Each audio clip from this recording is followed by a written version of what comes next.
afraid I've got some bad news. I knew it. I love when he does that. Well, once you hit rock bottom, the only way to go is up. So good luck, okay? Good luck.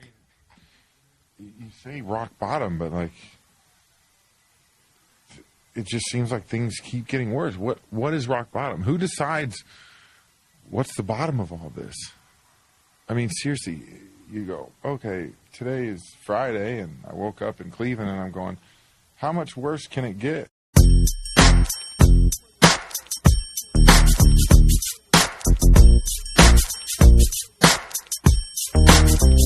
I thought I told you that we won't stop. I thought I told you that we won't stop. I thought I told you that we won't stop. I thought I told you that we won't stop. I thought I told you that we won't stop. I thought I told you that we won't stop. I thought I told you that we won't stop. I thought I told you that we won't stop. Check it out. Jesus, the notorious just. Please us with your lyrical thesis. We just chillin', milk 'em, stop billin', silkin', pure linen, vegan, little seeds, Malibu sea breeze, dawn peas, palm trees, cats named Pablo, and milked out Diablo, the williest, bitches be the silliest. The more I smoke, the smaller the silly gets. Room 112, where the players dwell, and stash more cash than Bert Fidel. Inhale, make you feel good like Tony. Pick up in your middle like Moni. Yeah. She don't know me, but she's setting up to blow me. Yeah. Try to style sliding off with a homie. Yeah. Escada Dondada, player, stay splurging. Game so tight, they call it version. Oh, I need to know where we stand. Do we share the special thing called love? I know I do. What about you? I just can't get enough of your time. Where you go? What do I do? I can't live without your love. Thinking of you makes me feel like I am the only one for you. Girl, I want to be with you. No one else, only you. Why can't we make it happen? Baby, I need you in my life. Every time I'm with you, never wanted to come to an end. Thought I told you that we won't stop. Always make me so happy. You'll always have a place in my heart. Where you go? What do I do? 'Cause I can't live without your love. Thinking of you makes me feel like I'm the only one. Damn, you can hum all you want to, come all you want to. Money, I'ma front you. Girl, I wanna flaunt you. right. I'ma always want you when nobody wants you. If I die now, my love will still haunt you. Mace ain't the one that'll pay for your Mace ain't the phone. one. Mace be the one that'll take you home. That's Even right. though I'm not the one that gave you the stones on your days alone, I can make you moan. Everybody know I got more bounce than the ounce. Bad boy, get more money than you can count. Why I'm buying things you can't even pronounce. I do it to you, cat, for a large amount. And when the beef come, you know where to be found. Where you at? Why I be around till the winner is announced. The Here you winner go, is- girl, with thousands in your palm. Why you can't let bygones be bygones? Where do I go? What must I do if I can't live without love? Thinking of you amaze me, baby, like I'm the only one for you. Girl, I want you. Oh yeah.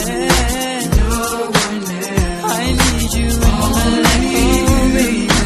Why can't we make it happen? Oh, baby, I Thought I told you that we won't stop. I thought I told you that we won't stop. I thought I told you that we won't stop. I thought I told you that we won't stop. I thought I told you that we won't stop. I thought I told you that we won't stop. I thought I told you that we won't stop. I thought I told you that we won't stop.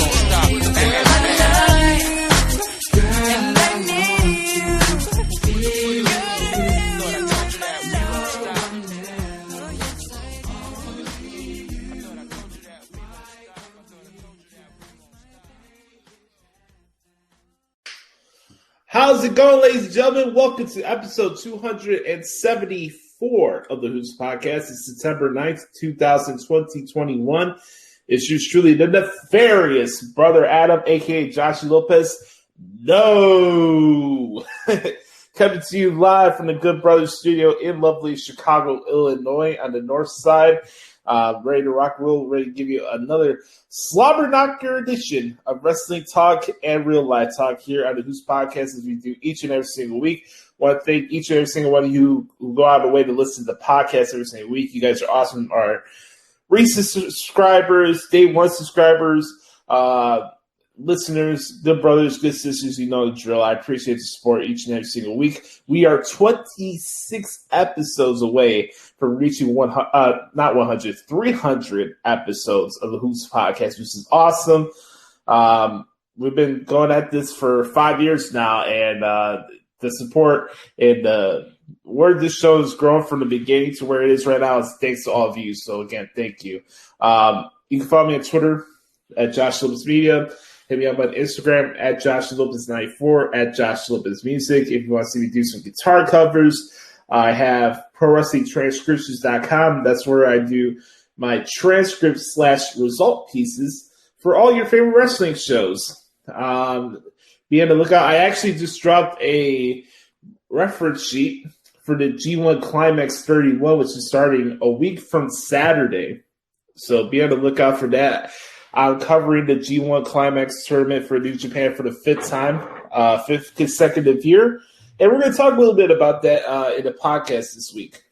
But beforehand, make sure to bookmark ProWrestlingTranscriptions.com. And finally, and most importantly, for those who watch or listen to the podcast each week, it's very important that we get feedback from you guys. Whether it's constructive, whether you like the show or you don't like the show, it really means a lot to me and Brother Carter to get your feedback on the show. So please do us a favor. Subscribe to the podcast, whether it's on YouTube, youtube.com/the Hoots Podcast, anywhere you get your podcasts from. And especially for those who use Apple Podcasts, please leave us a 4 or 5 star review and rating on that platform. It helps expand the reach of the show, and we want to know what you like or dislike about the podcast and things maybe we can improve on. So your feedback is very important, and this is not the show just about myself or Brett Carter. It's about you guys and this little community we built. I had a wonderful weekend. Hope you guys enjoyed your Labor Day weekend.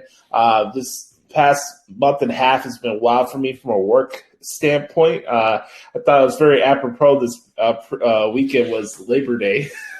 So it's been wild, but the grind's been good, and it's been good to your boy from a personal standpoint and financial standpoint. I'm not going to lie, it's been very rewarding, but hard work pays off, you know. And I had a great time. Spent some time with my dad and his side of the family this weekend at his house. So that was a lot of fun. And, still able to knock out these articles from the Wrestle Grand Slam shows, which were awesome for New Japan, which we'll talk about later. The All Out pay-per-view on Sunday. Life goes by fast when you're having fun, right? So I just want to say it was a really good weekend, and really excited because as I'm recording this on a Thursday, we are starting the best time of the year. For me personally, as much as I love WrestleMania season from a work standpoint and all that, just being a hardcore wrestling guy, my favorite time of the year is right now because it's the start of the NFL season, baby. No! We kick off tonight with the Dallas Cowgirls at the Tampa Bay Buccaneers tonight. A brand new season, 18 weeks of NFL football, and your boy is ready for it. It's going to be awesome. I'm really excited for it. And bear down, okay? Bear down. Don't forget that.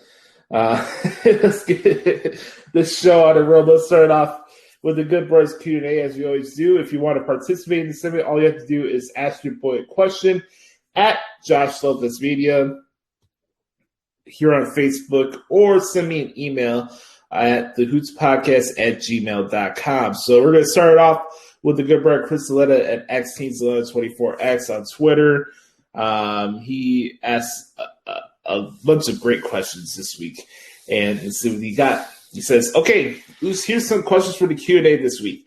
How critical do you think this SmackDown is at Madison Square Garden? Critical as to what? I mean, critical to where WWE's at. I mean, if you want to call a spade, SmackDown's the most watched wrestling show throughout the week out of every show that's produced. So, and I think SmackDown's the best show that's produced throughout the week out of any wrestling show that's out there. I don't think it's critical. Yeah, it's a big show because it's at Madison Square Garden, but I don't think this show has any bearing on what goes on in the future of WWE, though. So I wouldn't look at it that way. It's a fun show to have at Madison Square Garden. Brock Lesnar's going to be there. It's going to be a big show. I'm going to get to that a little later on in the WWE segment, but as far as it being critical or a barometer of where things are with WWE, I just don't agree with that. Do you think NXT will continue with takeovers?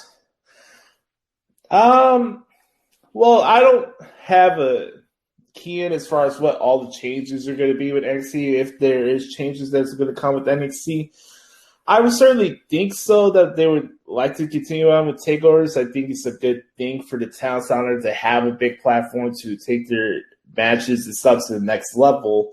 I think it would. Next question. Will the Index wedding be ruined? Maybe it's a wrestling wedding. You know, wrestling weddings. If you ever see a wrestling wedding that doesn't go off without a hitch, then best of luck to that couple. But I gotta say this though: the bachelor and bachelorette parties for Dexter Lumis and Indy Hartwell this week on NXT was freaking hilarious, especially the Dexter Lumis one ran by Cameron Brown. So going to the moon. I thought it was hilarious. If you guys have not seen the video of Dexter Lewis's bachelor party, just go out of your way to watch it. It was really, really good. I guess you could take some time on this next question. Your take on Mick Foley's short state of WWE video. Well, all due respect to Mick Foley, he's entitled to his opinion. I'm not going to come here and tell people that Mick Foley's an idiot or anything like that. I respect Mick Foley. In his point of view, he's a great person. He was a tremendous wrestler. You know, maybe some people may say underrated or underappreciated for his value, but Mick Foley is definitely a Hall of Famer for a reason, and I respect his opinions and stuff like that. But I feel like sometimes Mick Foley likes to latch on to things and get a buzz on social media, and a lot of this happens with a lot of wrestlers that are not like full-time performers on screen with wrestling promotions. So maybe you have somebody trying to promote something, like they're doing a comedy tour, or they're starting up a podcast, or they're doing this and that, and you know, to get more buzz. And I'm not saying this is a bad thing, but it's just an observation. When you're trying to build a different venture outside of what you do in the wrestling business, from what I've seen, is where people will need something to get more buzz for their comedy shows, or you know, or books coming out, or like I mentioned, a podcast. So they'll find a way to tap into topics that are very popular on Twitter and social media. And whether Mick Foley believes that he feels that WWE has a problem, or he feels that AEW is going to take them over and run them out of business, I don't know. I'm not going to come here and speak for the guy, but I think it also came off. I think his time is very interesting because a couple of weeks ago, I think it was right before SummerSlam, he got a little bit on a soapbox over Roman Reigns' comments on CM Punk and whether or not CM Punk was a draw. And I think Mick Foley got butthurt on it. So, you know, all the buzz from Punk's debut at the Rampage show at the United Center to what happened at All Out, I just think it's convenient timing for Mick Foley to go out of his way to say, hey, WWE, we have a problem. It's not the first time he's done it. I've seen countless posts over the years about him on Facebook and stuff about talking about the state of WWE. look, we're not. This is the wrestling business is not a daycare center where we're supposed to take care of everybody's feelings and all this shit. It's about making money. And whether you like their product or not, they're still the most profitable wrestling organization in the entire world. Whether any of you like it or not, it's the fact. They're the most profitable wrestling promotion in the world. They're the most talked about wrestling promotion in the world. You know why that is? Because you have people go out of their way to hate watch it. And nobody can tell me otherwise. Now, do I think everything that they do is great? No. But I'm somebody, if I can find holes in an argument where I feel somebody's just tapping into things just to get likes and retweets from people, and there's an argument that I just think is so out of bounds with no context or substance attached to it, I'm somebody that's willing to call it out. I don't need to defend wrestling organizations, but I feel like context and substance goes out the window when it comes to wrestling talk, whether it's on social media, whether it's on a podcast like this, whether it's on video shows, whether it's on Sirius XM. I feel context and stuff goes out the window. Okay, Mick Foley feels that there's a problem. Cool. You don't like Karrion Kross's presentation that's going on from what you did in NXT? Cool, that's your opinion. But guess what? None of it is facts. It's just your opinion. The biggest issue right now in just wrestling in general is we're misconstruing an opinion for fact. Hell, for me, I do a segment each week where I talk about where I'm not like marking out for AEW this week. I'm not telling you that my perspective is right and your perspective is wrong on AEW. I'm not coming here and tell you that my shit don't stink and that I'm right and you're wrong. I've never carried myself that way. So, yeah. Okay. Mick Foley got upset about Roman Reigns saying that CM Punk was not a draw, and then conveniently 2 weeks later he's like, oh, WWE got a problem. I mean, it's really corresponding with the hyperbole buzz and promotion that AEW gets after any big show they do. And I'll give them credit in that. I mean, they got an audience. They'll go out of their way to let you know that it's the greatest thing since sliced bread. But, I can respect somebody's opinion and not agree with it.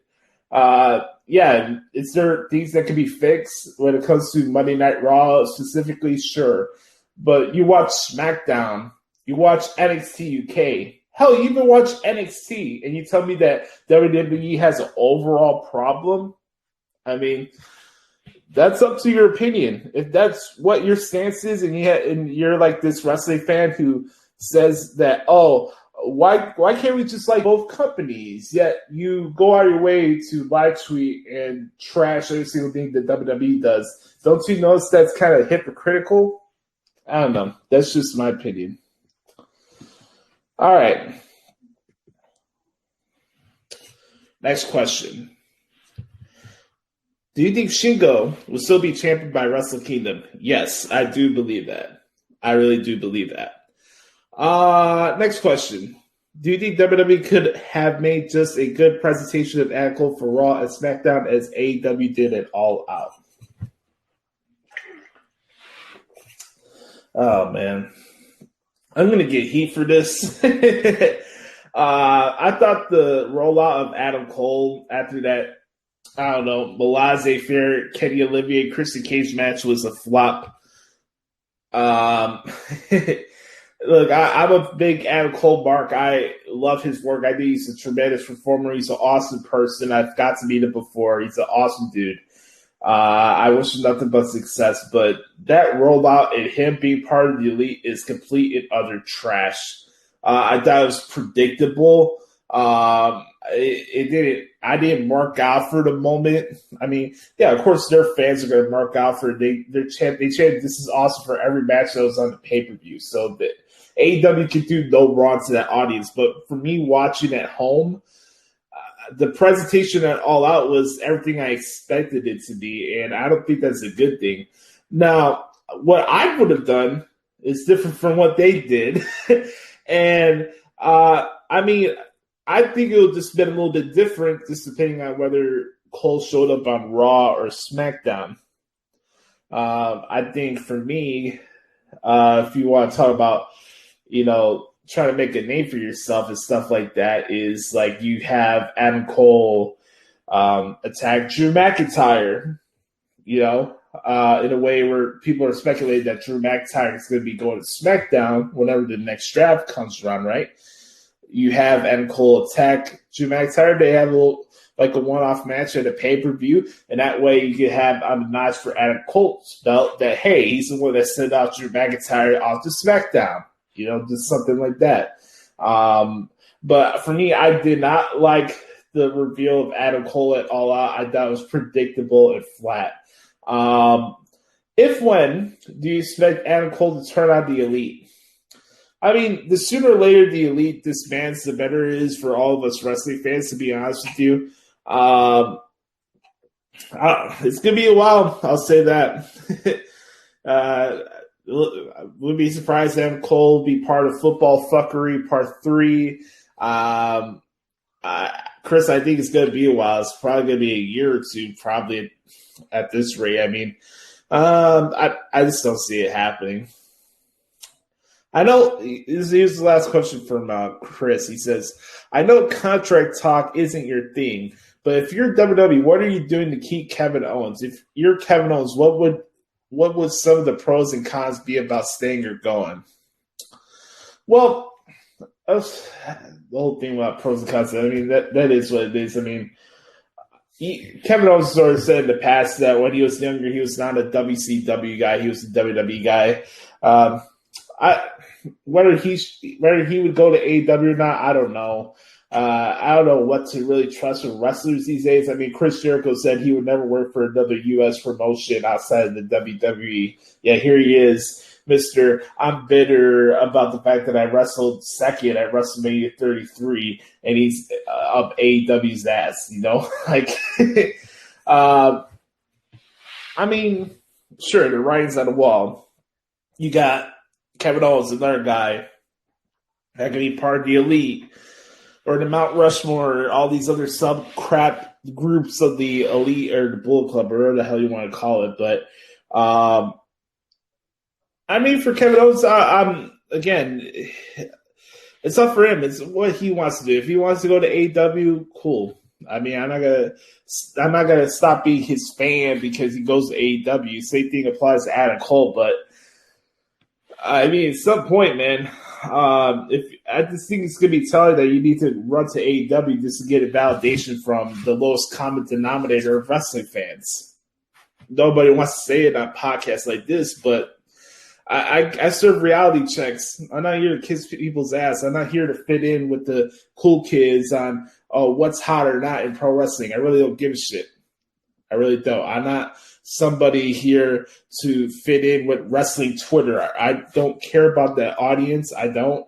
They're fickle. They can't think for themselves. And yeah, Kevin Owens shows up to AEW, and then what? I don't know. 10th, 12th on the hierarchy, 13. Yeah, you could say Kevin Owens is not doing much right now, but I don't know. I would hate to see him go. Me personally, I would hate to see him go, but for me personally, him going to AEW is not changing anything of his stock as much as it is for Adam Cole. Great, you're with the Goof Squad. Awesome. You're with the most overrated group in professional wrestling, and it's up to him.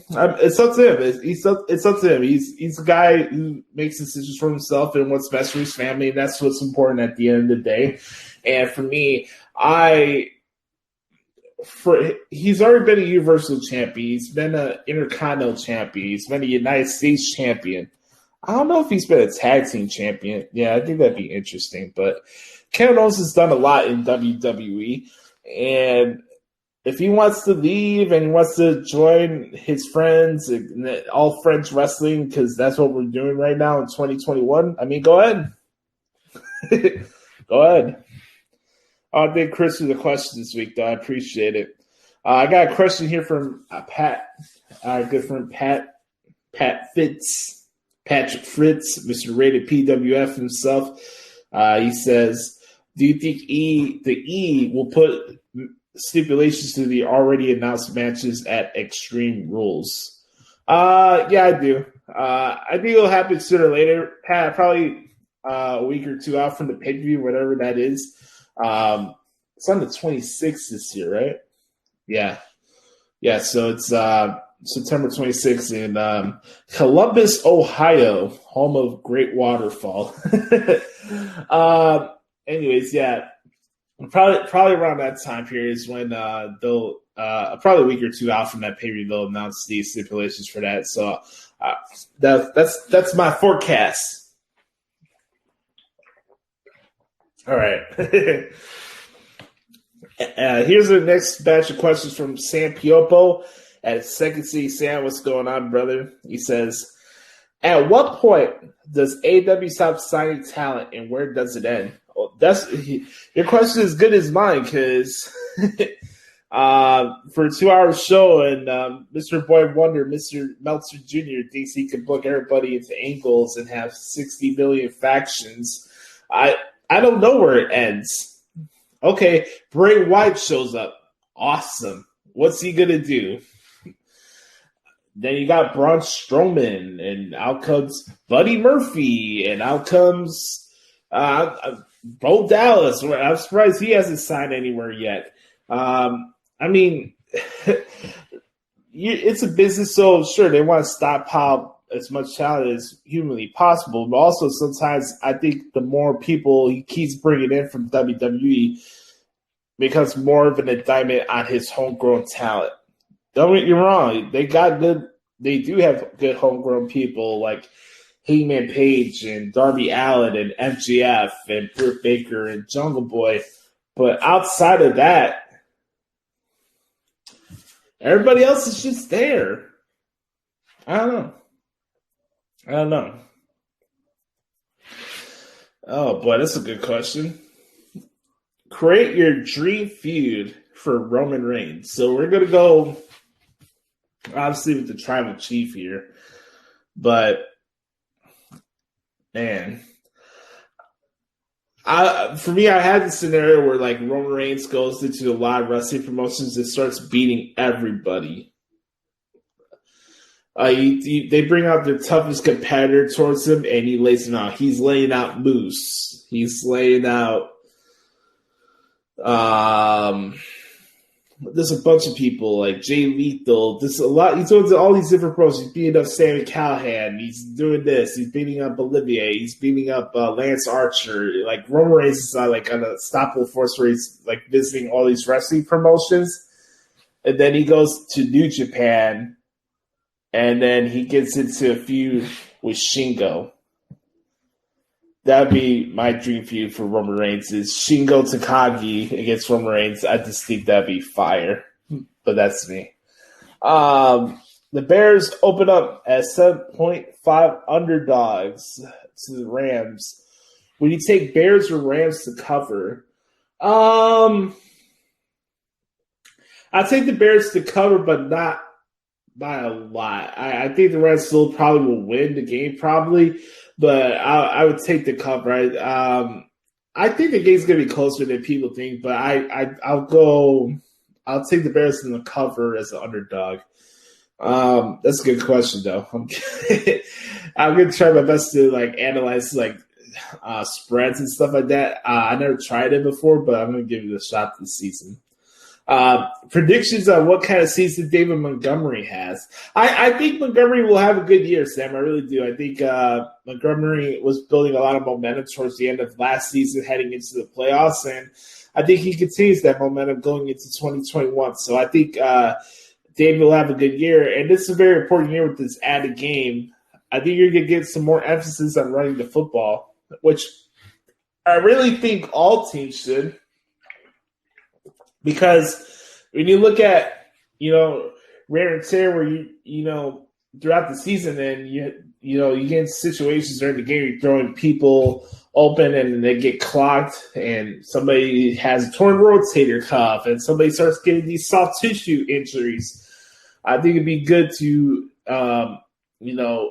not be conservative, but running the football is also a good thing because it spreads things out for your team as well. And I think if the Bears want to make a chance to make a run for the playoffs this year, I think they definitely should rely more on running the football than Matt Nagy trying to recreate Alex Smith in Kansas City with Andy Dalton. Next question. What do you do if the Bears can't get Allen Robinson? Oh, you can't get Allen Robinson extended? I love A-Rob. He's been a fantastic player for the Bears, but if they can't get him extended, I would let him go. And I hate saying that because you have Justin Fields there, and nice to have somebody like A-Rob as his number one receiver for a long extended time. And I like Allen Robinson as a player and as a person, but you got to think about his experience and how he's getting older. I don't know. For me, I would not be giving super max money to Allen Robinson where you could start putting more money back into other issues throughout the entire team. And, they got themselves in a pickle when it comes to that situation. I mean, I love A-Rob. He's done a lot of great things for the team. But for me, I think Allen Robinson would be better off going off to another team in the offseason. Once and for all, what week do we see Justin Fields take over at quarterback? I knew this one was coming. I'm gonna say the Lions game, just to play safe. I think the Lions game at week 4 would probably be the one. I think it'd be pretty funny if Justin Fields made his debut in Vegas and just shredded up the Raiders. I think that'd be awesome. But I think the Lions game in week 4 would probably be the one I would go with for Justin Fields. But it's going to be sooner than later. I say probably week 4 the latest would probably be for Justin Fields. Ooh, this is an interesting one. If you could change the outcome of 3 matches, what would they be? Oh, man.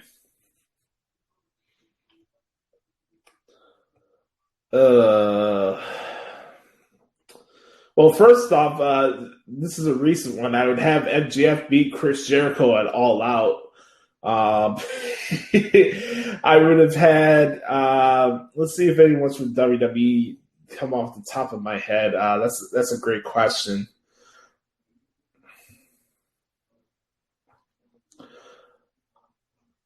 Man, I would have had Braun Strowman beat Brock Lesnar. I forgot what pay-per-view it was they fought each other, but I would have had Braun Strowman beat Brock Lesnar.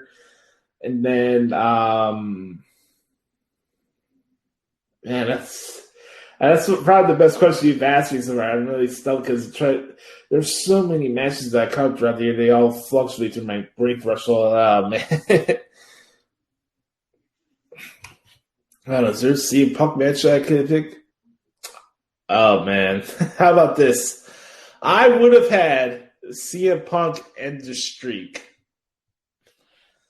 I might get some flack for it, but I really don't care. I would have had CM Punk end the streak. I would have had CM Punk end the streak, in my opinion. For me. I really would, because I just think that would be awesome. We got some breaking news here. Roman Reigns will be putting his Universal title on the line against Finn Balor at Extreme Rules. That is going to be awesome, pal. Fantastic. Yes.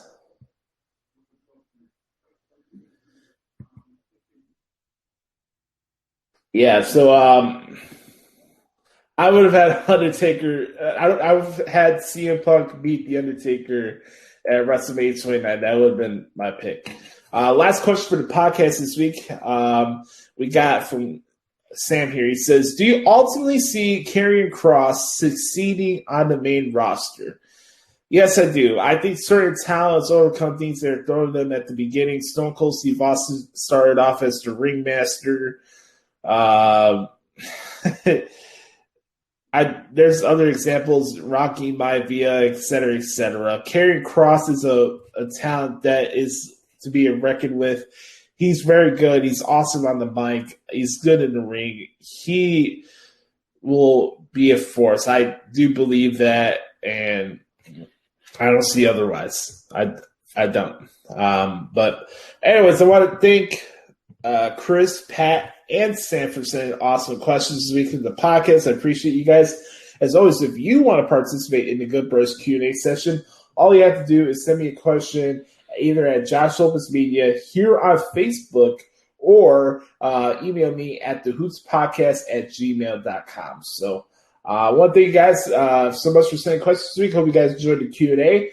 Sit back, strap down. We'll be right back here in the Hoots Podcast recapping what happened this week in WWE. Yes.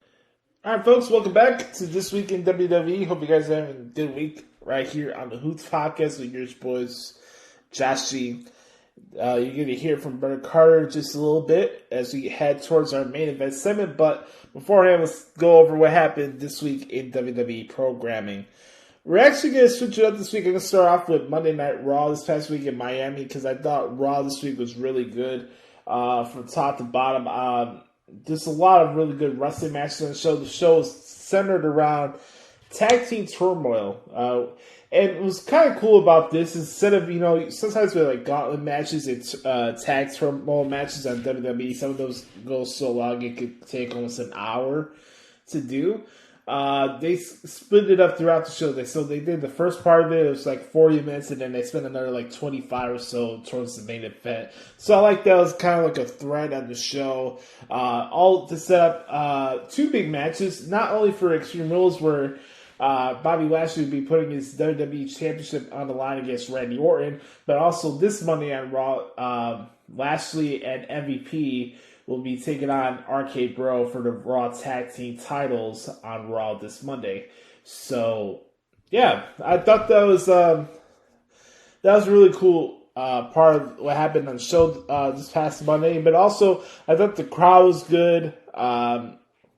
Loved the match with Drew McIntyre and Sheamus. I thought that was really good. It'll be Sheamus taking on Damian Priest for the United States Championship at Extreme Rules. So we get a rematch in SummerSlam. All fine and dandy. A hardcore match between those two guys shall be a dandy, if you will. What else on the show? Again, like I said, I like the opening promos well with RK Bro and Bobby Lashley. I thought that was good. It had good performances from the New Day. I thought the Viking Raiders looked good, even though they were the first team eliminated. Also, a little Mason T-Bar got some shine during the match as well, so I thought that was really cool. I liked aspects of the voice TV stuff with Karrion Kross and John Morrison, and always cool to see Kross get victories and stuff, but it was really cool for us to get to see Kross the suit again and him cutting promos. We need to see more of that. And just having rematches and small stuff here and there, it's not satiating and bringing your characters to another level. You got to have these little in-depth segments where you get to know a little bit more about the characters. Like, if anything, you should have a Jimmy Smith or a Byron Saxton have a sit-down interview with Killer Kross and get his intentions of what he wants to do. Like, you see these post-show interviews he does on Raw Talk or on the WWE YouTube channel, and it's like, those are the stuff that you should be airing on TV. So I thought that was cool. Charlotte and Nia Jax had a rematch for the Raw Women's Championship. Kind of went the way I went. I thought it was going to go Charlotte retain. Sooner or later, we're going to have the Shayna Baszler and Nia Jax match, and then we'll see where those two go from there. But after the match, it was kind of interesting. We had Alexa Bliss come out, and this is kind of the example of where Twitter is not the end-all, be-all of what's over or what isn't over in WWE per se. Because as much as Twitter and Brianna Alvarez like to go on soapbox every single week about Alexa Bliss and her character and how it's not... I can't take it seriously, even though I can take Marco Stunt getting the brawl with Bryan Cutler, but I'll get to that later on. I'm watching the reaction, right? Alexa Bliss and Charlotte Flair They had a really good match at Survivor Series a few years ago. I think it was 2017, if I'm not mistaken. And now they're having a chance where Alexa Bliss will be fighting Charlotte in her hometown. And he heard a crowd in Miami. They were into it. And I thought that was very interesting. Also, another interesting part of the show was towards the end of the main event where almost got in the ring with Lashley and the crowd getting on their feet for that. So, kind of going back to the whole thing about Mick Foley and people saying WWE doesn't do anything to elicit reactions from the crowds. I heard that random dude Dipperstein on GP, and boy, doesn't he sound like a fucking mark paid by AEW. Like, good God. Like, you would think that you put on WWE, and look, I'm with you guys. They don't do everything great. There's things that they could fix and work on, but like, you listen to some of these podcasts and you think this is the worst thing ever in the history of professional wrestling, and I'm like, all right. I mean, whatever floats your boat, whatever. If that's the stance you want to take, I mean, go ahead. I just disagree. So I thought Raw, from a general standpoint on the show this week, I thought was pretty good. And then let's talk a little bit about SmackDown as well, because they got a big show tomorrow night at Madison Square Garden on Fox. Not only paying homage for the 20th anniversary of 9/11, but we got Brock Lesnar in the house making his first appearance since SummerSlam. And we got him and the Tribal Chief going to probably go face-to-face. That's going to be an interesting segment. Speaking of Roman Reigns, him and Finn Balor had a really, really good match on SmackDown last week, which kind of led to where we are going with the Extreme Rules. It will be Roman Reigns against Finn Balor for the Universal Championship in the main event of Extreme Rules, and I'm perfectly fine with that. The fact that Finn gets the main event, a pay-per-view, well-deserved.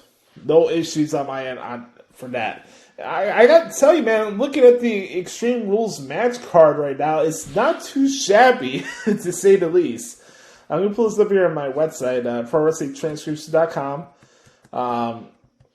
So just make sure to go to there when you need to get like a point of reference of what's going on with the show, just in case you missed it. And this is the place to get that info.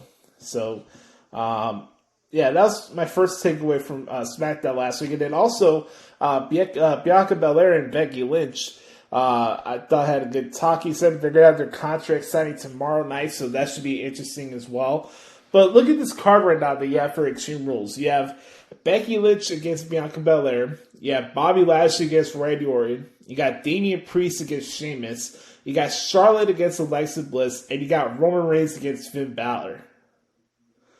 That's pretty good, and that's just the beginning of the card here for Extreme Rules. I gotta tell you, man, Extreme Rules has been kind of a hit and miss show over the last couple years from a match quality and overall show quality, but this lineup is really, really good. Coming up on September 26th in Columbus, Ohio, so that's gonna be an awesome show. Let's see what else from this week. I love the the backstage show with Kayla Braxton and Paul Heyman, and you got Brock Lesnar's theme song playing off Paul Heyman's cell phone. I thought that was funny. I thought that was pretty good. The Usos and Street Profits looks like there could probably be another match added to Extreme Rules. There's another one right there. That's 6. Yeah. Let's see what else stood out. Seth Rollins and Edge are still continuing on with the rivalry. If they add Edge to Seth Rollins' card for Extreme Rules, mamma mia, that's going to be interesting. But they are doing Edge and Seth Rollins 2 at Madison Square Garden. And I guess we could have a hardcore stipulation payoff for part 3. So I could see a way where Seth Rollins beats Edge tomorrow. I could see that, and he make it go to a conclusion at Extreme Rules. I would not have a problem with that. I don't know about you guys. I wouldn't have a problem with that if they go 3. Maybe too soon for some people, but hey, having Seth Rollins and Edge at Madison Square Garden is going to be a big deal. And I think that's going to be a fun match to check out. You know, Seth Rollins is unhinged and doing this like Joaquin Phoenix Joker impression right now. So I would think that Seth Rollins would have a good chance to really get some more heat towards him and what he's doing right now. Don't be surprised if Seth Rollins beats Edge on SmackDown tomorrow. I will say that. But, yeah, we had a couple of other thoughts I wanted to get out of the way as we're talking about WWE. I think they have to get the women's tag team titles off of Tamina and Natalya. I think it's ran its course. I've been saying to just disband the women's tag team division in general because it's affecting the title pitches for the Raw and SmackDown women's titles, where you're running out of opponents for these champions, when they're all stuck in the tag divisions as well. So I would say end that. I also say that we have to get something started with Nakamura, the IC champion. Don't get me wrong, the stuff with Boogs over the last couple weeks has been pretty cool, but we have to see who's going to be the next guy for Nakamura. And if it's just going to be Apollo Crews, that's going to be a match that's going to be on the kickoff show. So we'll have to see where that goes. Let's see what's next for Kevin Owens, what's next for Big E. It'd be curious to see what Drew McIntyre is going to do, since he's not going to be fighting for the United States Championship at Extreme Rules, unless it's a last-minute addition and that's a triple threat match. We'll have to see there. But I'm very curious, man. It's going to be interesting. So that's my thoughts really quick there for what's going on this week in WWE. I got a couple other things I want to share before we get to our next segment. We're celebrating 20 years of 9/11. And I was 7 years old. I remember it like it was yesterday. Going into my first day of first grade in elementary school.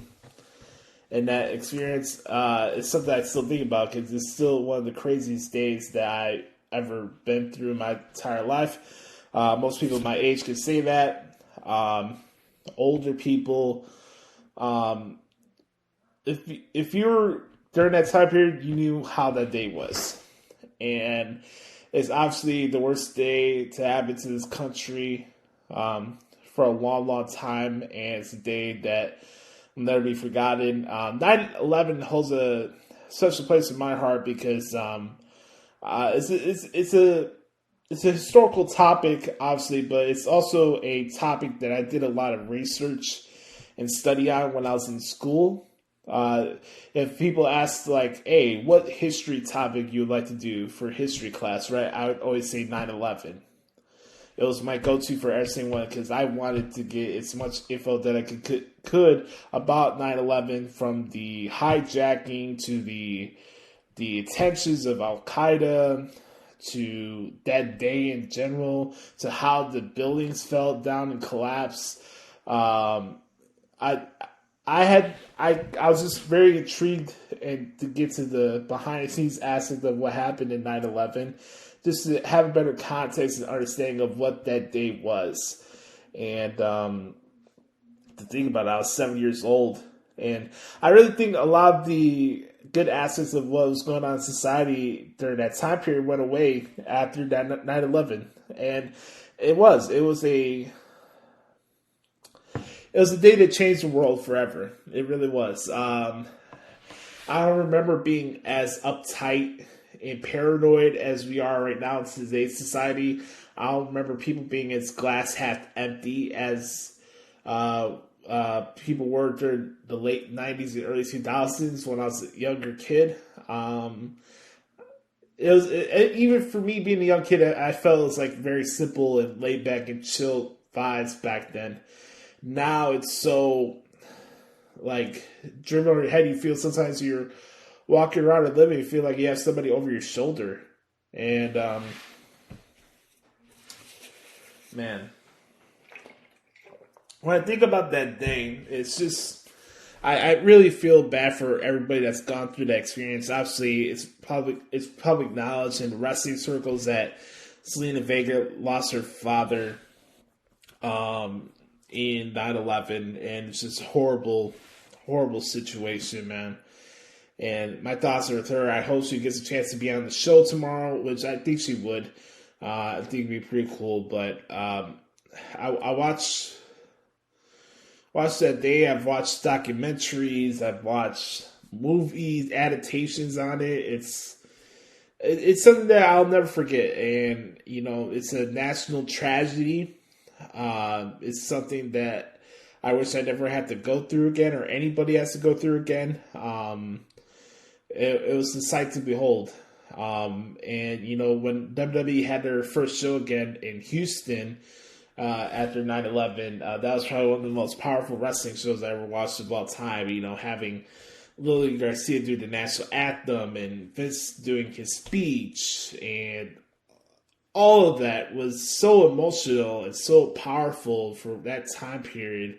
I think that was like the really first live event, televised event that was going on after the attacks. And I'm really curious to see what they do with it tomorrow. The fact that WWE will be at MSG, at Madison Square Garden for the show, I just think it's going to be cool. And my thoughts for everybody that's lost family members on the day, whether it was in New York or in the Capitol or in Pennsylvania, and even coming out of the war through this experience, and the Ground Zero workers, the men and women who put their bodies on the line trying to save other people's lives in the scrummage of the debris and everything. My thoughts are with you and your families. It's something that I will never forget. I don't think anybody will ever forget, especially for those who were alive during that time period. So I just can't believe it's been 20 years. That's the thing that's so crazy about this, and it's really profound, man. 20 years of 9/11, and it was just a reminder of life, man. Nothing is guaranteed. Tomorrow's not guaranteed, and you gotta make the best of what you have in front of you right now and not take things for granted. I don't take professional wrestling for granted. I don't take my life for granted. I don't take you guys for granted. This stuff's not guaranteed, and I'm really curious to see how this tomorrow's show's going to be. It should be a lot of fun. I also want to send some thoughts to Triple H. I know he had a recent medical scare. He's in a hospital right now, recovering from a cardiac situation. I hope Triple H is going to recover well soon. So I want to send some thoughts to one of my favorite wrestlers of all time, Triple H. I don't use student of the game for no reason, right? But my thoughts are with Triple H. When you go on Twitter, the last thing you want to see is like a statement about a wrestler, any wrestler, going in the hospital or stuff like that. And that stuff's always scary. So my thoughts are with Triple H and the family and stuff like that. So I hope he has a speedy recovery. And those people that are going out of their way saying, "Oh, Vince McMahon taking over NXT is causing Triple H health problems," y'all can go the fuck home and stay the fuck home and go fuck yourselves, more importantly. Last thing in this segment I want to talk about is, of course, NXT UK. I come on here every week and tell you guys that NXT UK is my personal favorite show that the WWE produces throughout the week. I think it's the best 1 hour wrestling show throughout the entire wrestling landscape. It's not close. Today we have Wolfgang against Sam Gradwell in the Heritage Cup Championship #1 contender tournament. That's going to continue today. We also have Symbiosis taking on Saxon Huxley, Oliver Carter, and Ashton Smith in a 6-man tag team match. Also, if you guys haven't had a chance to see it, they're actually re-airing Walter against Ilya Dragunov from NXT TakeOver 36. So, all in all, man, NXT UK should be a fire show again. I'm really looking forward to it. NXT UK is, for me, my personal favorite wrestling show that's going on right now. So, on that note, that is what happened this week in WWE. Hey, folks, welcome back to the Hoots Podcast. Before we get to our main event segment this week, I want to let you guys know that earlier this week on Tuesday, New Japan Pro Wrestling announced their cards for the G1 Climax 31 tournament, which will be airing throughout September and October on New Japan World. Make sure you subscribe to that network right now. New Japan Pro Wrestling is putting out some really good content. I recommend you guys subscribe it. You're going to have English commentary for every single event for the G1 this year, which is going to be really cool. I'm going to be providing the in-ring breakdown and transcriptions for my website, ProWrestlingTranscriptions.com. You got Chris Samsa, Sport of Pro Wrestling, who does the analytical work and talks about the time links and stuff like that, the win-loss records and stuff like that for the participants in the G1. And I would say just keep tuned to the feed of the Hoots podcast, because there may be a preview special coming up soon with yours truly and Chris Sansa previewing the G1. I just want to say that. But I'm not going to run down the whole tour here. I just want to let you guys know who's in the G1 this year, and then we'll get to our main event segment. Okay, guys? That's what we're going to do. By the way, one quick plug, non-New Japan related. Go watch Nick Aldis's promo from this week's NWA Power. Phenomenal. Just phenomenal. All right, here we go. Block A. We have Shingo Takagi, Kota Ibushi, Naito, Ishii, Kenta, Zack Sabre Jr., Tonga Loa, The Great Okan, Toriano, and Yujiro Takahashi. Block B has Kishika Okada, Hiroshi Tanahashi, Jeff Cobb, Hiroki Goto, Sanada, Tama Tonga, Taichi, Yoshihashi, and Chase Owens. As always, for those who don't know what the G1 is, it's basically a round-robin tournament that New Japan does every single year. You have 20 performers separated in 2 blocks. Each performer will have a singles match with every single person in that block. The person in each block that contains the most amount of points in said blocks will fight each other in the finals. So basically, whoever has the most points in the A block and the B block will fight each other at the finals in the G1 Climax tournament, which will be October 21st at the Nippon Budokan, or aka Sumo Hall. That's going to be taking place on October 21st. And that show, whoever wins the G1 Climax, you guys know how it is, they'll be taking on the IWGP World Heavyweight Champion at Wrestle Kingdom 16. Now, if Shingo wins, he'll have a chance to pick his opponent for the Wrestle Kingdom down the road. So, okay. Yeah, so I just want to let you guys know who's in the G1 this year. Like I said, make sure to bookmark ProWrestlingTranscriptions.com. I made a reference sheet. Make sure to bookmark that page as well so you guys can be caught up with the scoreboards. I'm going to update it after each event. And I'm really excited for this because I cover every single G1 since I've been doing the transcripts and stuff. And this is my 5th consecutive one that I'm doing.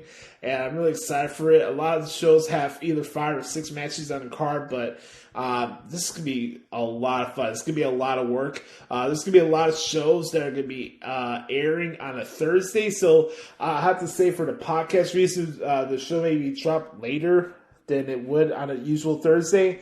Just understand it's because of the G1 and it's because of that. But it should be a lot of fun. I'm really, really excited. There's a lot of good matches on this tour. Make sure to check it out, ProWrestlingTranscriptions.com, and make sure to bookmark the G1 Climax 31 reference sheet. It's very important. Make sure to do that. All right. I think it's time to give the people what they want, right? Enough time gallivanting about all the stuff in professional wrestling. Let's give people what they want. Everybody wants to know what I thought about All Out. Let's talk about Dynamite from Cincinnati last night on TNT. Ladies and gentlemen, it's that time again. The most controversial, entertaining, thought-provoking segment in all of professional wrestling and podcasting in general is affectionately known as What the Hell is Wrong with AEW? We're going to start this off with the returning Brother Carter. Yes, he's back this week. Brother Carter starts us off in a 3, 2, 1. It's time for What the hell is wrong with AEW?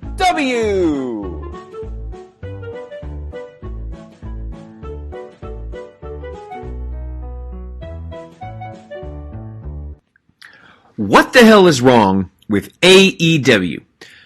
Oh boy. Okay. I have to admit that after All Out, I didn't watch All Out. I will admit that. But I will also admit that after All Out, I was really looking forward to Dynamite this week. AEW has a ton of momentum right now, and you can't argue that. They come off their All Out show. Punk wrestles for the first time. You got the debuts of Ruby Soho, Adam Cole, and Bryan Danielson. So AEW had a lot of momentum going into this week's show. And so I was really looking forward to seeing what they were going to do on Dynamite this week. And it didn't take me very long to realize that AEW is still AEW and can't get out of their own way and will completely find a way to screw up all of this momentum. So let's get into it. Malachi Black versus Dustin Rhodes. Okay, I actually liked this match. I thought it was a good match. I just don't understand the point of this feud with him and the Nightmare family. He'll get his match with Cody at Arthur Ashe Stadium. Cody will probably win. And then we just don't know where Malachi Black goes from here. And then his debut and momentum is being stifled, as with all the debuts in AEW, because AEW's roster is now becoming oversaturated, and there isn't enough time for on television for them every week. I'll be honest, though, the worst part of this match was Aubrey Edwards. She was horrible. The rules clearly don't matter in AEW. You can throw somebody through a table. You can throw a shoe in the ring, and the referee just sits there and does nothing about it. Also, how does she not see that the turnbuckle is off the turnbuckle padding is off the turnbuckle? She didn't do anything about it. She saw that Dustin took that bump and didn't do anything. And didn't call her for disqualification, to stop for a match, or anything like that. It was horrible. And, of course, there's blood after the match, because, once again, AEW can't help himself. This new Miro gimmick is just getting weird now. Talking about his feeding his balls to his wife and then something else to God, it's just a weird combination of things, and it's pretty weird. I'm not gonna lie to you. I mean, it's probably the best they've done with Miro, but it's still just a weird gimmick, and it's just odd. Okay, I should mention, by the way, I'm going to pause here. I forgot to talk about all the things that I enjoyed about AEW this week, and then I'll get into the crap.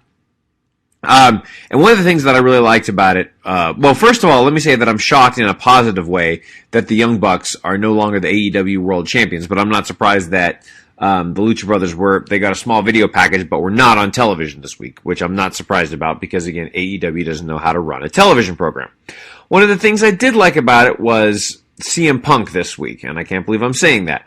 I have to give him credit, though. He's back and he's living his best life. He cut a great promo this week, as he does now that when he's in his happy place. He cut a great promo.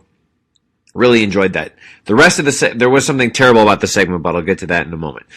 I want to see Ruby Rojo versus Britt Baker DMD. That's going to be great. Good promo from Britt Baker, who is currently still, in my opinion, the best part about AEW. And a great match with Ruby Soho and Jamie Hayter. I'm glad to see that Ruby Soho is getting another chance on a major wrestling promotion, because I really felt like she got a raw deal in WWE and didn't get the chance that she deserved to shine. I'm really happy for Ruby Soho, and we'll see what's happening with that. Dan Lambert is a genius. They need to give him a raise. He's the smartest man working for AEW. Josh and I were talking about this, and I'm pretty sure he is a subscriber to the Hoots podcast, because this guy gets it. And that's all I'm going to say about that right now. So those are the things that I enjoyed this week. Now let's get back to the crap. I mentioned earlier CM Punk comes out and cuts a great promo. But what the hell was Taz talking about? Why is he getting all pissed off out of it all of a sudden? All of a sudden, out of nowhere, he just has these issues with CM Punk and says, Punk started, oh, you said this, and blah, blah, blah, blah. Who heard that interview? Like, only the diehard, super hard CM Punk fans heard that interview. I didn't know what the hell Taz was talking about. But now it looks like Punk is going to be in a feud with Team Taz for some stupid reason.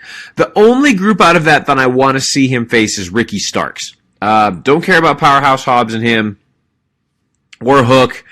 But yeah, Ricky Starks and Punk, that could be good because I really like Ricky Starks. I hope that doesn't mean they're going to make Punk the FTW champion because I could honestly see that too because AEW doesn't know how to book anything. But anyways, that looks like that's what we're getting. We'll have to see what happens with that. Yeah, so I just didn't get the point of Taz interrupting CM Punk. It made absolutely no sense. Well, speaking of which, AEW has no idea how to start feuds, and we're going to get to that here in a little bit. I like Dante Martin, and I think he's a great athlete, but he's another generic AEW talent who just wants to do spots and not tell an actual story. Can he cut a promo? I don't know. Same thing with Powerhouse Hobbs. Good athlete, but he's generic. What does he bring to the table that's unique? Absolutely nothing.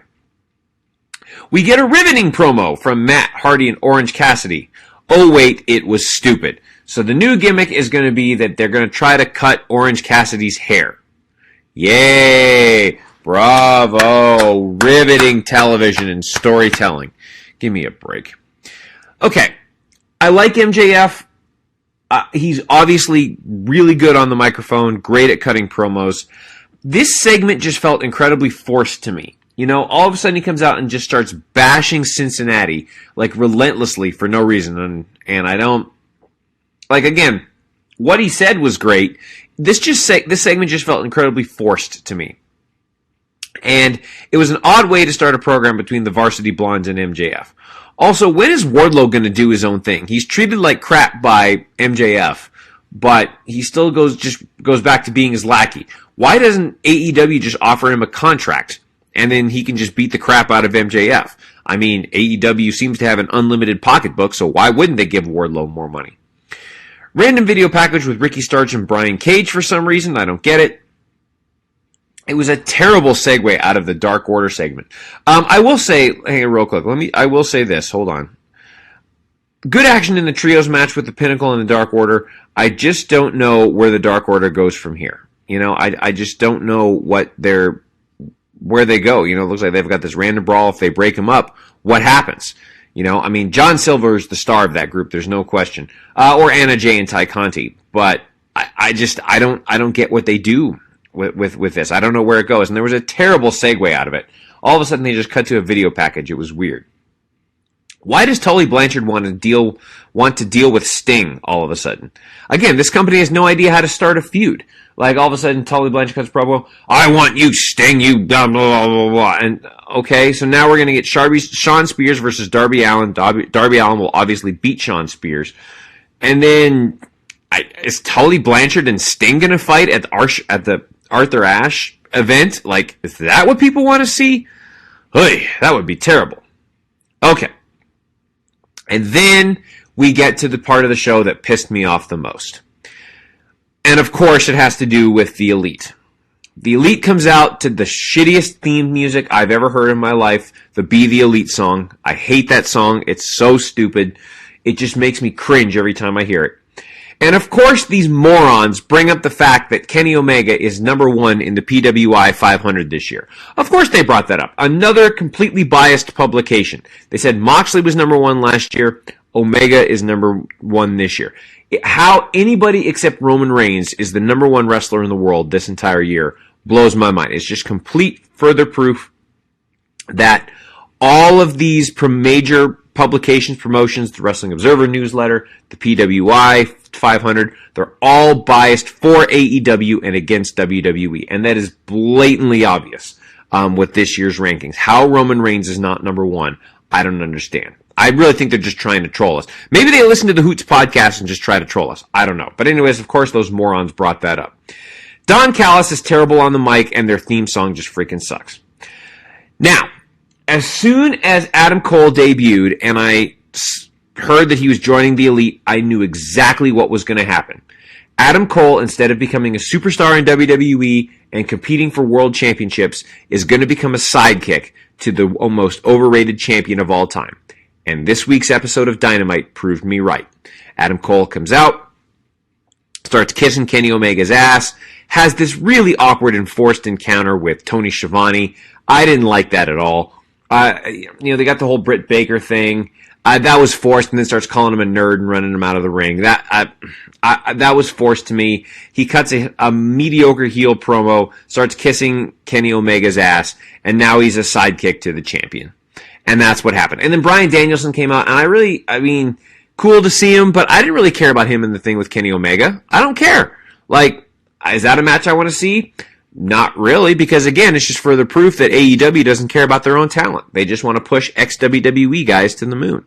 And this just proves it. So, really, really disappointing what's happened with Adam Cole and Bryan Danielson. And then the main event was boring. I understand that Minoru Suzuki is a legend. I've never seen him perform. And this match was boring and uninteresting to me. And of course, there was blood too, because AEW can't help themselves. A lot of momentum following All Out, but it's all coming crashing down in a really, really fast hurry. Seriously, what the hell is wrong with AEW? This has been What the Hell is Wrong with AEW.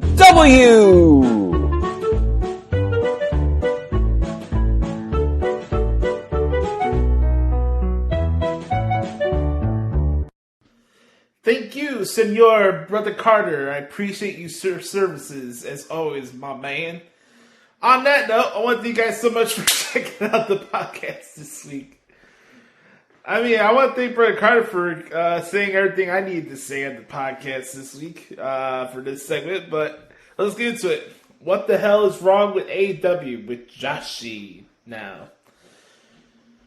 Let's start with the pay-per-view.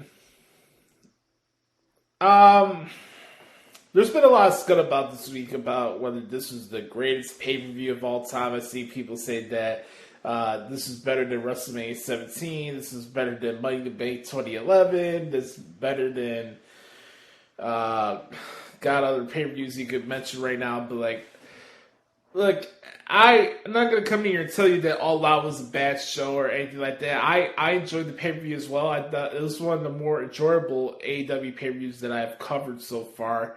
But to say that what we saw on Sunday was the best pay-per-view of all time, I just think it's a stretch. And then, again, it's the stuff with the tribalism stuff and the stupid comments like, oh, if you don't find one good thing about AEW, you're not a real professional wrestling fan. Like, shut the fuck up, dude. Like, seriously.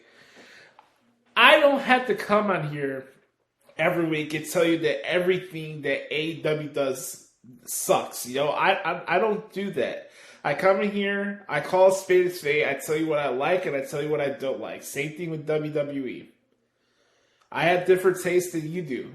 I don't see what a lot of you see in AEW. And a lot of the reason is because I see through a lot of the stuff that AEW markets and promotes. Because it's two-faced to what their initial plan was supposed to be. This is supposed to be serious sports-based wrestling. Yeah, I see fucking stunted growth getting into a Pure 6 brawl with Brandon Cutlet during a brawl with Kenny Olivier and Bryan Danielson. And I'm supposed to take that seriously. It's stuff like that. It's stuff like, oh, here comes Bryan Danielson, he's a free agent, so he automatically gets a title shot against Kenny Olivier for the world title, yet this company is supposed to be predicated on the win-loss records and people earning their title shots. I don't have to come in here and tell you there's nothing or not one good thing about AEW. There's aspects about AEW I do like, but I will be the guy that tells you that AEW is two-faced, just like their audience. It's AEW's presentation of WWE with how Twitter would have handled angles and performers and styles of wrestling. There's really nothing different or unique about AEW. There isn't. I watched All Out on Sunday. There's stuff on the show I liked. I liked the Eddie Kingston and Miro match. I liked the Moxley and Kojima match. I thought Britt Baker and Chris Statlander was fine. I thought that was okay. I'll get to Punk in a couple minutes. The cage match with the Lucha Brothers and the Young Bucks. And sorry, I'm not going to take anything that Bryan Alvarez did seriously, so no, that was not the greatest cage match of all time. But I love the match. The entrance with the rapper on the stage with the Lucha Brothers was awesome. I really dig that. I thought that was great. That was an awesome match. But greatest cage match of all time? No. What else? I mean, that's pretty much it. I did not like the main event. I thought the main event was not good. A 180 from the Rampage match, and I love Christian, but I think this match kind of exposed Kenny Omega. Because, prancing around and making funny faces and facial expressions and moving around with jazz hands doesn't make you interesting in my eyes, and doing 16 different V triggers in one match doesn't make you interesting to me. Just doesn't. The fact that Kenny Olivier needed the Goof Brothers to come out to make the save not make the save, but need the Goof Brothers to distract Christian. This tells you everything you need to know. I know he's a heel and stuff like that, but the world's greatest wrestling artist needs fucking I'm a piece of shit Carl Anderson and Bald Stooge Gallows to come out and do his dirty work for them. And then we got Don Callis being Don Callis. And then here comes Michael knocking the fuck off. And here comes Cutlet with the cool spray. And it's like, nothing about the Elite is entertaining. I talked about this last week. It's forced, try to be funny, humorous, trolling, idiotic nonsense. I don't take the Bucks seriously. I sure as hell don't take Olivier seriously with his outfits and his shitty ass promos every week. I definitely don't take the Goof Brothers seriously. So here you go. You got the Goof Squad. And all this led up to was, here comes Adam Cole pantomiming himself by being part of the Elite, just to keep the cool buzz on him, because nothing in AEW does is wrong, right? So here comes Adam Cole. He's in AEW. More power to him. Out comes Bryan Danielson. And like I told you guys on this podcast a few months ago, the first thing he was going to do was go after the Elite and align himself with the Jurassic Express. And lo and behold, here we go to Dynamite later on that week. And here comes Bryan Danielson confronting Kenny Olivier. Even though here comes Bryan Danielson without having any wins or anything like that, and getting an automatic title shot for the world title. And here he is getting to a Pure Six brawl with the Jurassic Express. And here comes Christian Cage. And I can telegraph it. That's a problem. As much as you people and those who do podcasts like to say you can telegraph what's going on with the WWE, I could easily telegraph stuff that goes on in AEW. And let's go back to All Out, because Dynamite was complete macho, but let's talk about the so-called greatest wrestling pay-per-view of all time. I was really happy, of course, getting to see my favorite wrestler back, having his first match in 7 years. I put it on Twitter. He talked about it in the promo. It's just like riding a bike, man. He looked awesome. It's going to take... I really didn't have an issue with him wearing the long pants. I really don't think about that stuff, but I thought it was a cool design with the Chicago colored flag, like deep blue. I think the Bulls have a version of that jersey as well. So I really dig the outfit that Punk had. I thought it was really cool. I thought him and Darby meshed well. A lot of people are saying that they had the match layout of the Bret Hart and 1-2-3 Kid match, and I think that makes sense. And it was a really good scientific wrestling one-on-one type of matchup. Both guys elevated each other at the end of the day. And that's the goal that you want with any wrestling match. So I thought Punk and Darby was my favorite part of the pay-per-view outside of the cage match. So, I mean, I think my excitement kind of waned with All Out with the fact that Adam Cole was joining the Elite. Like, look, he could have went to AEW. I wouldn't have a problem with that. But him going to the Elite is so easy and so predictable that it's like, okay, awesome, you're hanging out with Olivier and the Bucks again. But what about you? What's in it for you? You just use the Elite as a defensive mechanism now. That's all you have. There's nothing new about you. You're making a defensive statement. Oh, I'm Adam Cole. I'm here to hang out with my friends. Without taking a chance on yourself and trying to make a bigger name than what you're ever going to be. And then Bryan Danielson. I come on here and I'm consistent with my thoughts.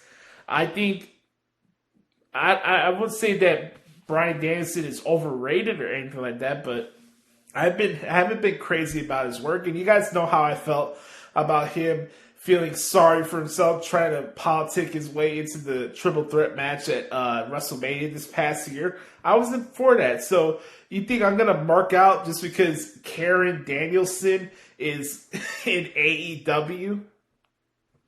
Okay. Yeah, him and Kenny Olivier are gonna have a great wrestling match. Awesome. But there's nothing in it for me from an entertainment or storyline standpoint. Oh, here's Bryan Danielson. He's here. Here's Adam Cole. Oh, he's with his friends, the Goof Squad.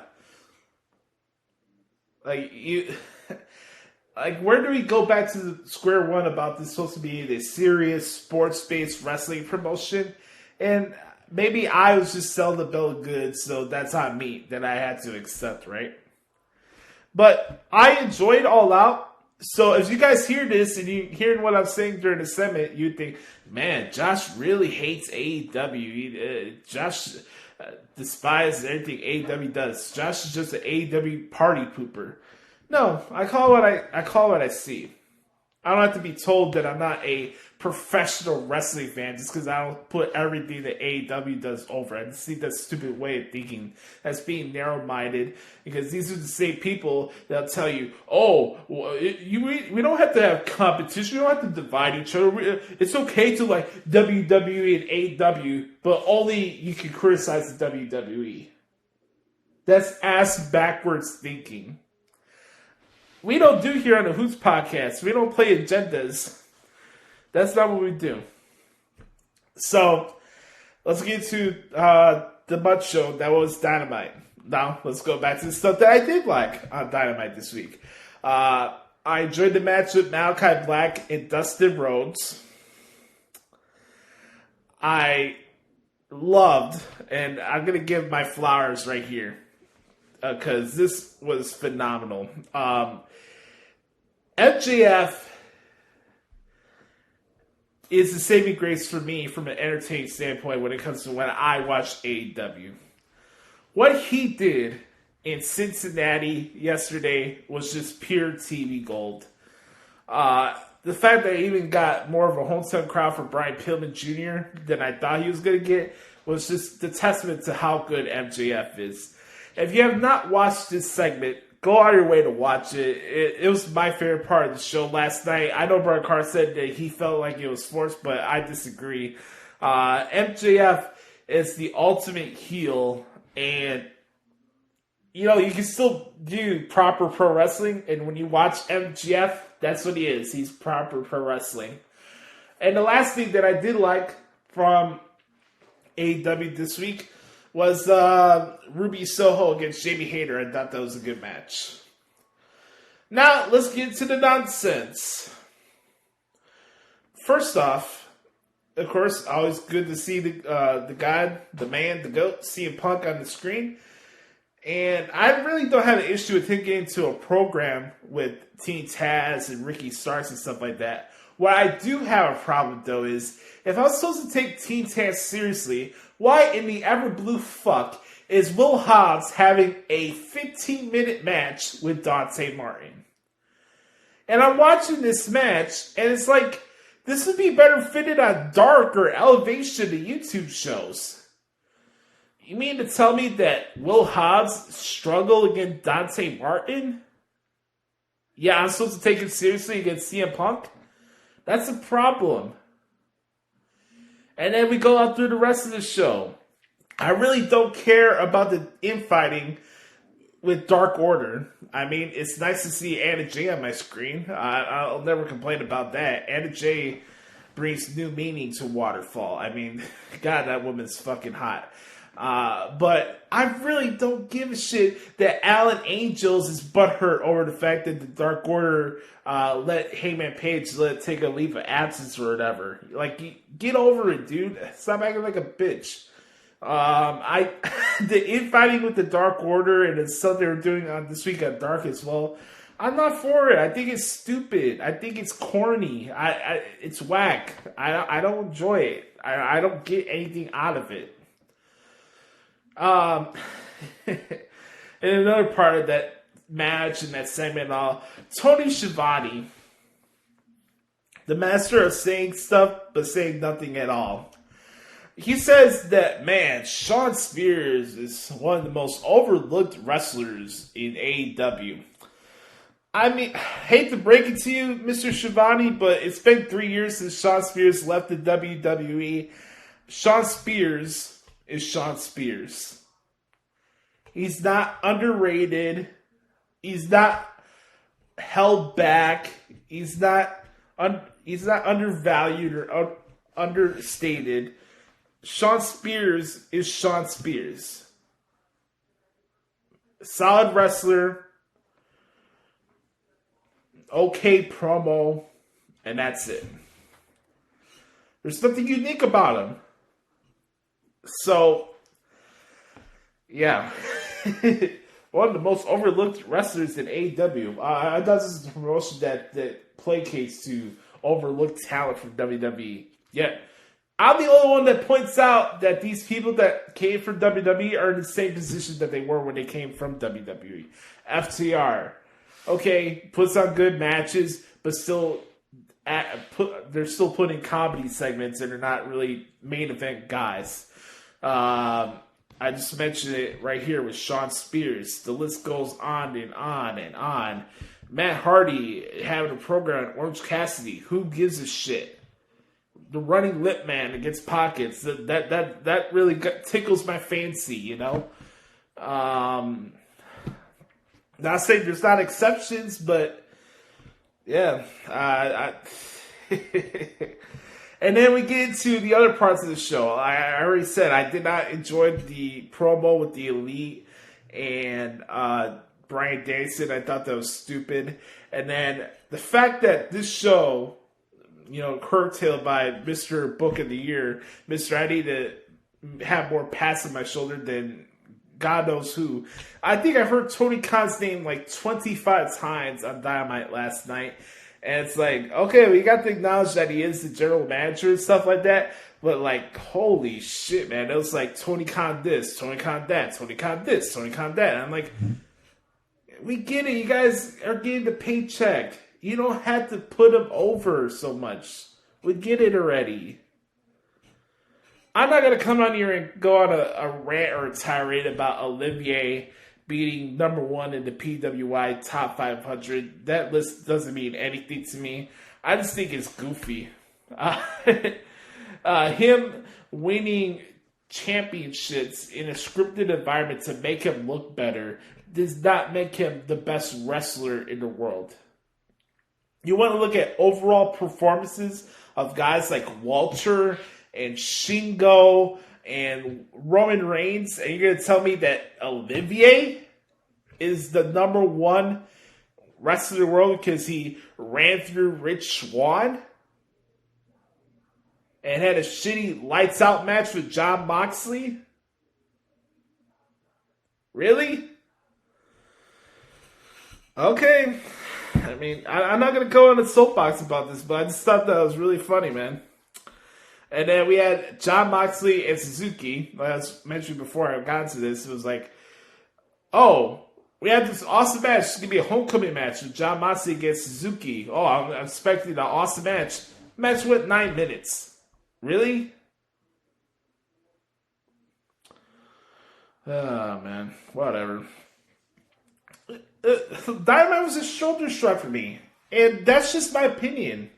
I'm not going to tell you that the way I look at it is right or wrong or how you feel is right or wrong.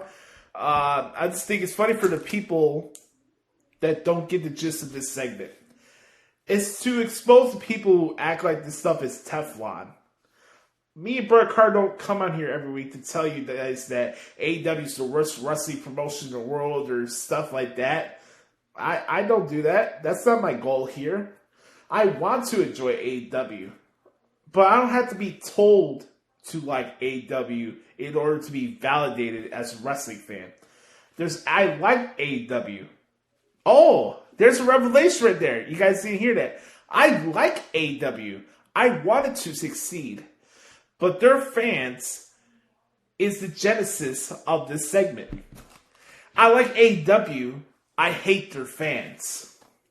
There's a difference.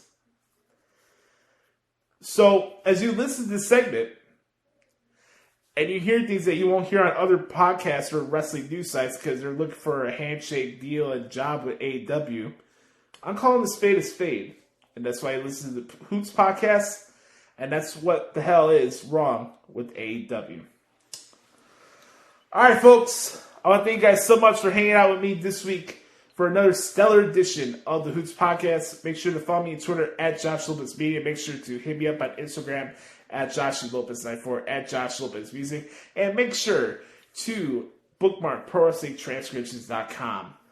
I hope you guys have a wonderful weekend. I'm excited to relax this weekend, enjoy some football. No articles this weekend, thank God. I can relax on Saturday and Sunday. And then we'll get back to it next week with the start of the G1, which is going to be a lot of fun. So be on the lookout for that. Again, always remember, folks, be the authentic product that is yourself. And remember, nobody dictates the pace of your life but yourself. I'm Joshie. I hope you have a wonderful weekend. And I'm going to send out to Brother Carter right now for this week's edition of the Thoughts of Dericho. This has been episode 274 of the Hoots podcast. We'll talk to you guys next week. Yes, sir. And now, the Thoughts of Dericho. Listen well, man.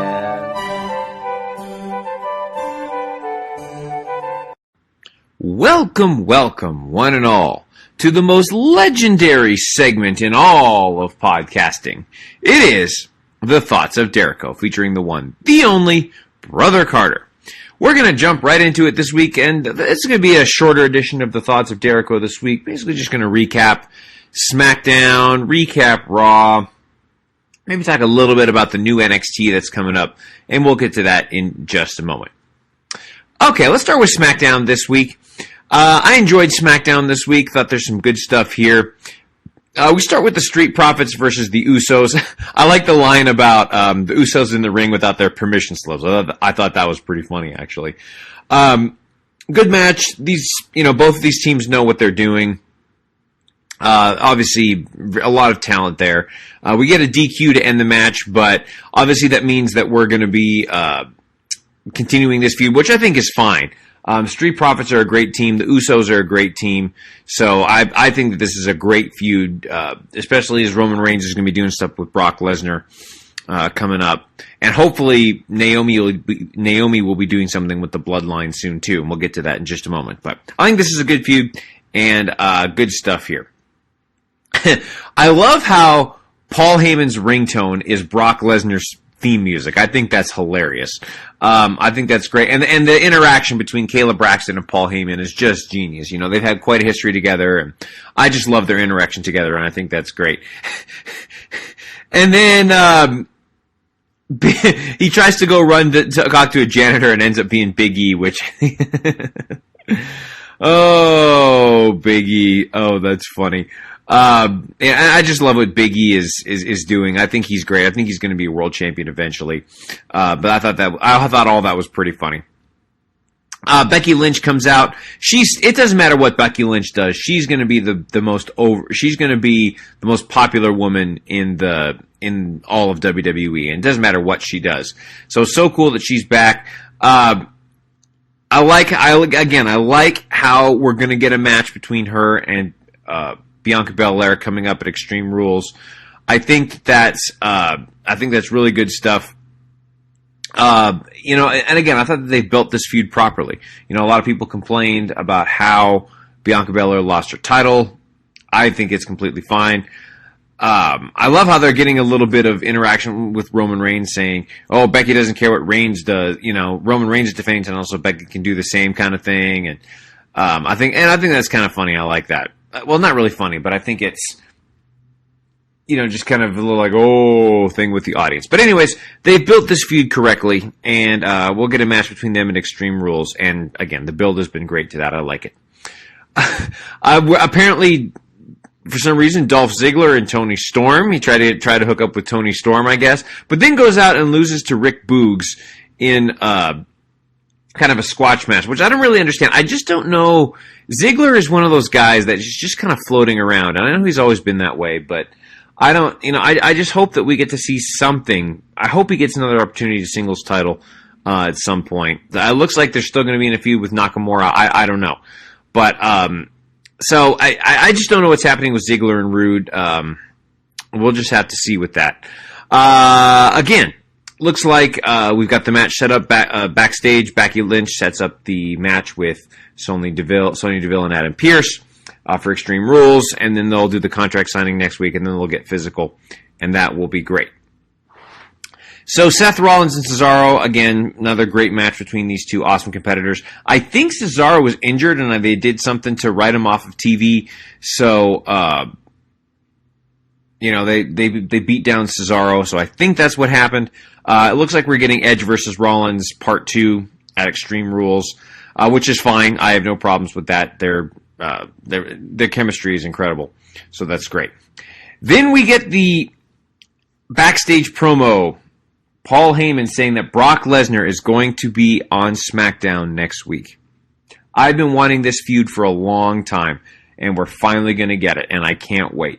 Ever since Roman Reigns joined Paul Heyman, we knew this was happening, and they're actually going to book this where Brock Lesnar is the babyface. This is incredible storytelling. I can't wait to see how they're going to do this. I can't wait to see if Brock Lesnar is going to talk without a mouthpiece, if he's just going to show up, hit the F5. To me, I think Lesnar should just show up, hit the F5 a couple times on Roman Reigns, leave him lying in the middle of the ring, and then Paul Heyman just doesn't know what to do. So I think that's great. We'll just have to see what happens with that.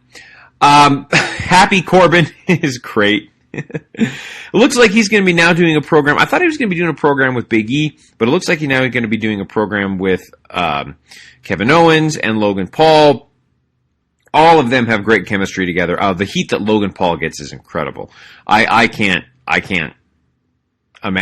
really believe it, but it's incredible heat that he's getting, and they've got to run with it. So I love it. Continue to see the split between Dominic Mysterio and Rey Mysterio as Zayn gets a squash win over Dominic Mysterio. Again, I think Naomi and Sonya Deville are leading up to something. Naomi wants to do something with Sonya Deville. Sonya Deville seems busy. So I don't know if they're going to have a match. I still think Naomi should join the Bloodline. I think that that's going to be the best way to use her talent. And she can start to just run through. Once Becky Lynch and Bianca Belair are finished with their program, Naomi can start getting involved with the SmackDown Women's Championship, and I think that'd be great. And then Roman Reigns versus Finn Balor. I wish that this match would have had more time, because they only got about 10 and a half minutes. I wish they would have gotten more time on this, because it was just great, because both these talents are just incredible. So I think that I just wish they would have gotten more time. That's about all. And that's my thoughts on SmackDown this week. Really quick, let's talk about Raw. I love when they do these tag team turmoil matches. The first hour was just wrestling, and it was great. New Day had an incredible showing in the first hour, so I thought that was really great. I love when they do stuff like that and just wrestle for an hour. I thought that was really, really great. Sheamus and Drew McIntyre continue to just show why they're two of the best in the world. I love it. And then, of course, Damian Priest, he has his backstage interview, and he's still going to be United States champion. So I think that all that stuff is great. Nikki Ash and Rhea Ripley, super brutality. I thought that comment was kind of funny. I just don't know what they're going to be doing with Nikki Ash and Rhea Ripley. I just don't. Again, with Raw, I just don't know where the direction that the women's division is going. It just seems like it's kind of It looks like Charlotte's going to be doing something with Alexa Bliss, but we've got all these other contenders that are kind of just floating around out there. So I just don't know what the direction of the Raw Women's Division is. So I don't know. Let's see. Rhea Ripley and Nikki Ash beat Tamina and Natalya.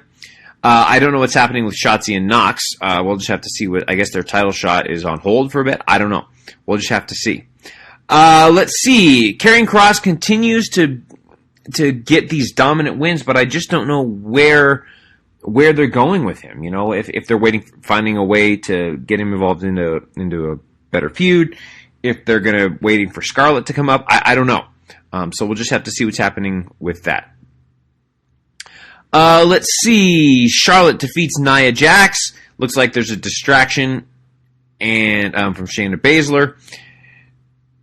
But Charlotte gets the win. And again, it looks like we're going to be getting Charlotte and Alexa Bliss coming up.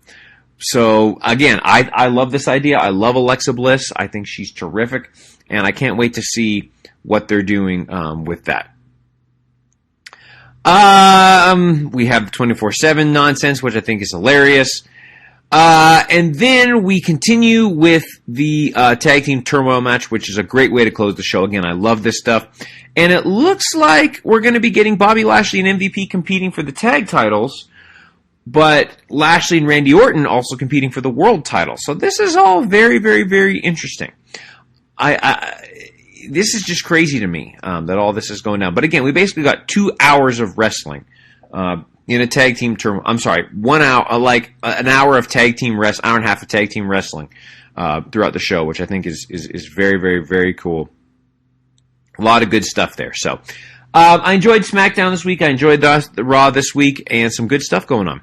Short and sweet edition of the Thoughts of Dericho this week. My final thought this week is actually some plugs. So you can find me on Twitter at Derek Stoughton. You can follow me on Instagram at Dericho06. Check out my work at www.derekstoughton.com, and I'll see you all next week. Take care.